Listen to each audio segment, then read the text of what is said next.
प्रिय श्रद्धालुओं, जय श्री कृष्णा, जय श्री राम, जय श्री राधे राधे, जय श्री महाकाल। इस प्रवचन में आपको श्रवण कराएंगे देवी षष्ठी के ध्यान, पूजन एवं स्तोत्र का तथा विशद महिमा का वर्णन।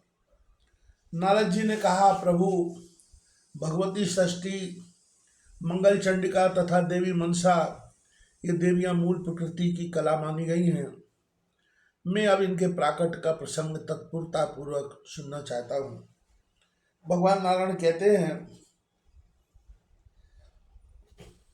मुने, मूल प्रकृति के छठे अंश से प्रकृति होने के कारण ये षष्ठी देवी कहलाती है।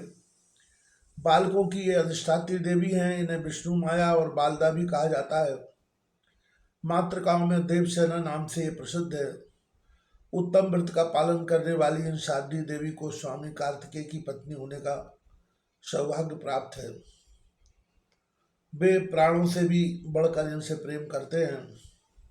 बालकों की दीर्घायु बनाना तथा उनका भरण पोषण एवं रक्षण करना इनका स्वाभाविक गुण है।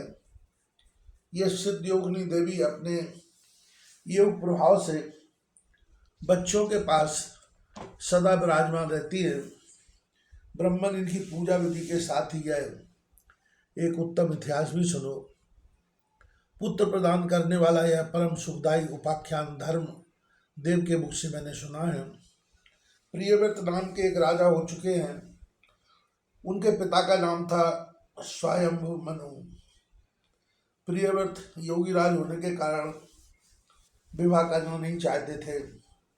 तपस्या में उनकी विशेष रुचि थी, परंतु ब्रह्मा जी की आज्ञा तथा सत प्रयत्न के प्रभाव से उन्होंने विवाह कर लिया। मुने विवाह के बाद सुदीर्घ काल तक उन्हें कोई संतान नहीं हो सकी। तब कश्यप जी ने उनसे पुत्रेष्टि यज्ञ कराया। राजा की प्रेसी भार्या का नाम मालिनी था। मुनि ने उन्हें चरु प्रदान किया।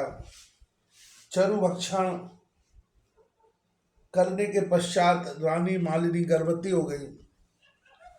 तत्पश्चात सुवर्ण के समान प्रतिभा वाले एक कुमार की उत्पत्ति हुई, परंतु संपूर्ण अंगों से संपन्न वह कुमार मरा हुआ था। उसकी आंखें उलट चुकी थीं। उसे देखकर समस्त नारियां तथा बांधवों की स्त्रियां भी रो पड़ी। पुत्र के असह्य शोक के कारण माता को मूर्छा आ गई। मुने राजा प्रियव्रत उस मृत बालक को लेकर शमशान में गए। उस एकांत भूमि में पुत्र को छाती से चिपकाकर आंखों से आंसुओं की धारा बहाने लगे। इतने में ही उन्हें वहां एक दिव्य विमान दिखाई पड़ा। शुद्ध स्फटिक मणि के समान चमकने वाला वह विमान अमूल्य रत्नों से बना था। तेज से चमचमाते हुए उस विमान की रेशमी वस्त्रों से अनुपम शोभा हो रही थी। अनेक प्रकार के अद्भुत चित्रों से वह विभूषित था। पुष्पों की माला से वह सुसज्जित था। उसी पर बैठी हुई मन को मुग्ध करने वाली एक परम सुंदरी देवी को राजा प्रियव्रत ने देखा। श्वेत चंपा के फूल समान उनका उज्ज्वल वर्ण था। सदा सुस्तर तारुण से शोभा पाने वाली वे देवी मुस्करा रही थीं। उनके मुख पर प्रसन्नता छाई थी। रत्नमय भूषण उनकी छवि बढ़ाए हुए थे। योग शास्त्र में पारंगत वे देवी भक्तों पर अनुग्रह करने के लिए आतुर थी। ऐसा जान पड़ता था मानो मूर्तिमती कृपा ही हो। उन्हें सामने विराजमान देखकर राजा ने बालक को भूमि पर रख दिया और बड़े आदर के साथ उनकी पूजा और स्तुति की। नारद उस समय मकरंद स्कंद की प्रिया देवी षष्ठी अपने तेज देवी प्रमाण थी। उनका शांत विग्रह ग्रीष्मकालीन सूर्य के समान चमचमा रहा था। उन्हें प्रसन्न देखकर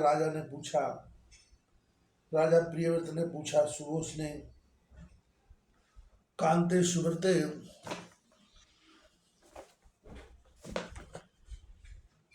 बरारोहे, तुम कौन हो? तुम्हारे पतिदेव कौन हैं और तुम किसकी कन्या हो? तुम स्त्रियों में धन्यवाद एवं आदर की पात्र हो। नारद जगत को मंगल प्रदान करने में प्रवीण तथा देवताओं के रण में सहायता पहुंचाने वाली वे भगवती देवसेना थी। पूर्व समय में देवता दैत्यों से ग्रस्त हो चुके थे। इन देवी ने स्वयं सेना बनकर देवताओं का पक्ष ले युद्ध किया था। इनकी कृपा से देवता विजयी हो गए थे, अतएव इनका नाम देवसेना पड़ गया।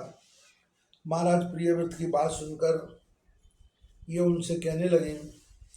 भगवती देवसेना ने कहा, राजन, मैं ब्रह्मा की मानसी कन्या हूँ। जगत पर शासन करने वाली मुझ देवी का नाम देवसेना है। विधाता ने मुझे उत्पन्न करके स्वामी कार्तिकेय को सौंप दिया है।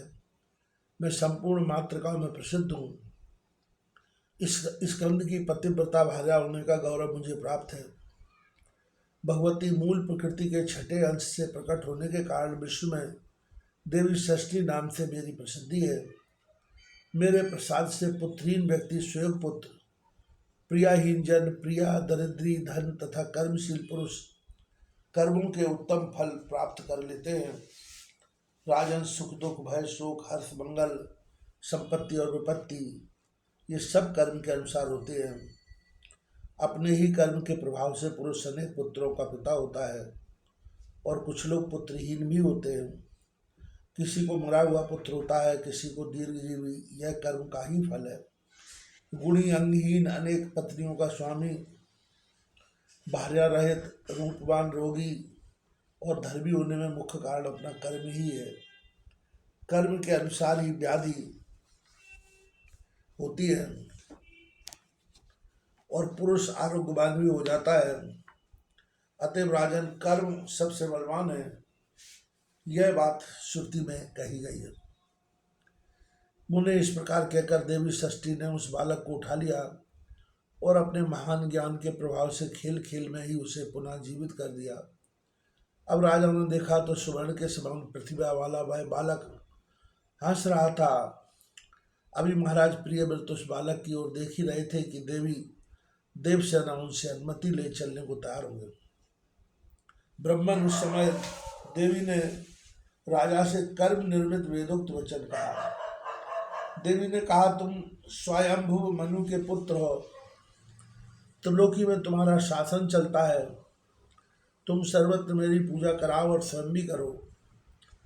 तब मैं तुम्हें कमल के समान मुख वाला मनोहर पुत्र प्रदान करूंगी। उसका नाम सुवृत होगा। उसमें सभी गुण और विवेक शक्ति विद्यमान होगी रहेगी। वह भगवान नारायण का कलावतार तथा प्रधान योगी होगा। उसे पूर्व जन्म की बातें याद रहेंगी। क्षत्रियों में श्रेष्ठ वह बालक 100 अश्वमेध यज्ञ करेगा। सभी उसका सम्मान करेंगे। उत्तम बल से संपन्न होने के कारण वह ऐसी शोभा पाएगा जैसे लाखों हाथियों में सिंह। वह धनी, गुणी, शुद्ध, विद्वानों का प्रेम भाजन तथा योगियों, ज्ञानियों एवं तपस्वियों का सद्रूप होगा। त्रिलोकी में उसकी कीर्ति फैल जाएगी। वह सबको सब संपत्ति प्रदान कर सकेगा। इस प्रकार राजा प्रियव्रत से कहने के पश्चात भगवती देवसेना उन्हें पुत्र प्रदान करने के लिए तत्पर हो गई। राजा प्रियव्रत ने पूजा की सभी बातें स्वीकार कर ली। यूं भगवती देवसेना ने उन्हें उत्तम वर देश स्वर्ग के लिए प्रस्थान किया। राजा भी प्रसन्न मन होकर मंत्रियों के साथ अपने घर लौट आए। आकर पुत्र विषयक वृत्तांत सबसे कह सुनाया। नारद यह प्रिय वचन सुनकर स्त्री और पुरुष सब के सब परम संतुष्ट हो गए। राजा ने सर्वत्र पुत्र प्राप्ति के उपलक्ष्य में मांगलिक कार्य आरंभ करा दिया। भगवती की पूजा की, विप्रों को बहुत सा धन दान किया। तब से प्रत्येक मास में शुक्ल पक्ष की छठी तिथि के अवसर पर भगवती षष्ठी का महोत्सव यत्न पूर्वक मनाया जाने लगा।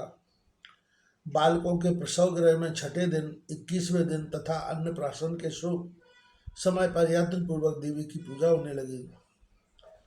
सर्वत्र इसका पूरा प्रचार हो गया।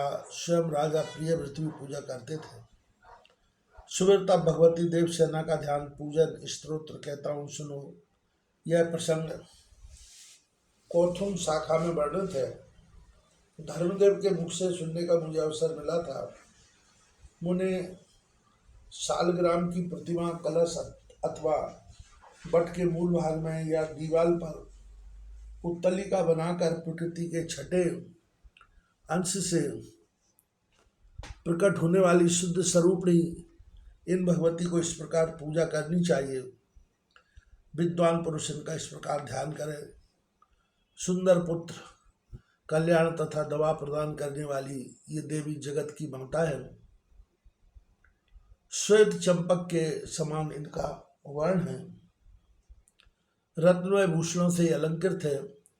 इन परम पवित्र स्वरूपणी भगवती देवसेना की मैं उपासना करता हूँ। विद्वान पुरुष एवं ध्यान करने के पश्चात भगवती को पुष्पांजलि समर्पण करें। पुनः ध्यान करके मूल मंत्र से इन साध्वी देवी की पूजा करने का विधान है।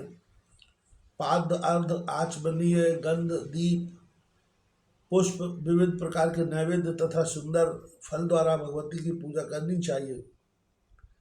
उपचार अर्पण करने के पूर्व ओम ह्रीं षष्ठी देव्ये स्वाहा इस मंत्र का उच्चारण करना वेद है।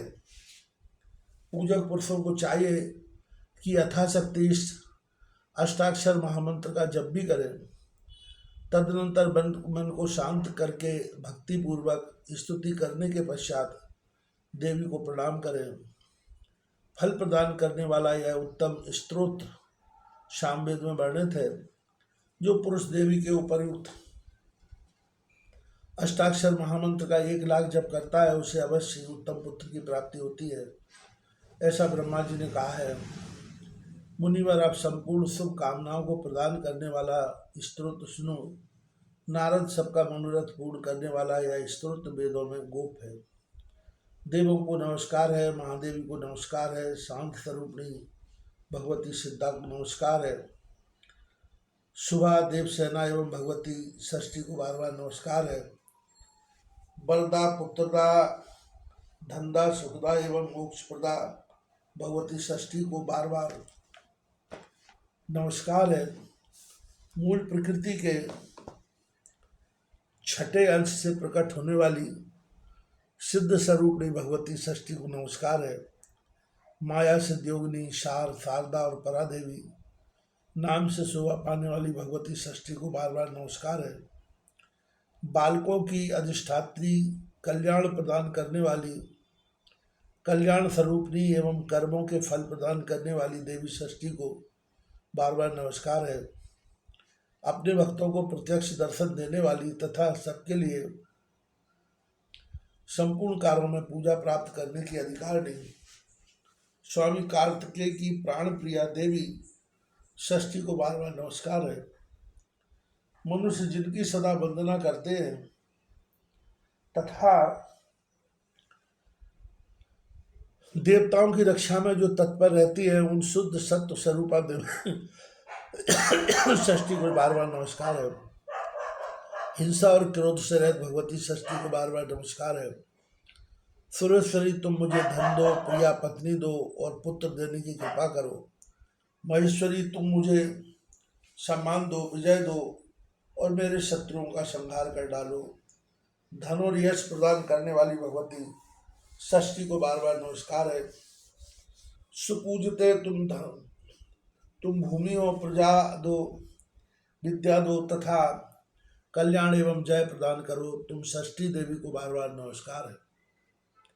इस प्रकार स्तुति करने के पश्चात महाराज प्रियव्रत ने षष्ठी देवी के प्रभाव से यशस्वी पुत्र प्राप्त कर लिया। ब्रह्मन, जो पुरुष भगवती षष्ठी के इस स्तोत्र को 1 वर्ष तक श्रवण करता है वह यदि अपुत्री हो तो दीर्घजीवी सुंदर पुत्र प्राप्त कर लेता है। जो 1 वर्ष तक भक्तिपूर्वक देवी की पूजा करके इनका यह स्तोत्र सुनता है उसके संपूर्ण पाप विलीन हो जाते हैं। भगवान महान बंध्या भी इसके प्रसाद से संतान प्रसव करने की योग्यता प्राप्त कर लेती है। वह भगवती देवसेना की कृपा से गुणी, विद्वान, यशस्वी, दीर्घायु एवं श्रेष्ठ पुत्र की जननी होती है। काकबंध्या अथवा मृतवत्सा नारी 1 वर्ष तक इसका श्रवण करने के फलस्वरूप भगवती षष्ठी के प्रभाव से पुत्रवती हो जाती है। यदि बालक को रोग हो जाए तो उसके माता पिता 1 मास तक उसे इस स्तोत्र का श्रवण करें तो षष्ठी देवी की कृपा से उस बालक की व्याधि शांत हो जाती है।